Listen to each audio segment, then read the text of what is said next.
బయటికి వస్తున్నాను. వస్తుంటే నా వెనక ఉన్నటువంటి వాళ్ళలో ఒక ఆయన అన్నాడు, ఏమిటో ఓ 10 నిమిషాలు కూడా ఎప్పుడూ నించోనివ్వరు, తోసేస్తారు, వెళ్ళండి వెళ్ళండి వెళ్ళండి అంటారు అన్నాడు. నేను నిజమే కదా, పాపం అలా అనిపిస్తుంది కదా అనుకున్నాను. ఇంకొక ఆయన కళ్ళు ఎత్తుకుంటున్నాడు. నేను అనుకున్నాను బహుశా బయటికి తోసేశారని, వెళ్ళిపోమ్మన్నారని. తోసేయడం అంటే వెళ్ళిపోండి వెళ్ళిపోండి అన్నారని ఆయన కళ్ళు ఎత్తుకుంటున్నాడులో ఉంది అనుకున్నాను నేను.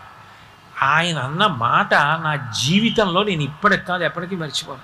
ఆయన అన్నాడు, శ్రీచక్రం టీవీ ఎప్పటి నుంచి నించున్నాడు, కింద నించుంటే నాలాంటి వాళ్ళు కనపడరని ఆ పద్మపీఠం మీద కాలు కదపకుండా అలాగే నించున్నాడు కదా, నించుని కాళ్ళు నొప్పెట్టవా స్వామి, ఒక్క 10 నిమిషాలు నీ కాళ్ళు పట్టే అనుగ్రహం ఇవ్వవయ్యా, ఎంత నిలబడ్డావయ్యా మా కోసం, నిలబడి మమ్మల్ని చూస్తూ అలా ఉండిపోయావా, మేము కనపడలేదు అంటామేమోనని మా కోసం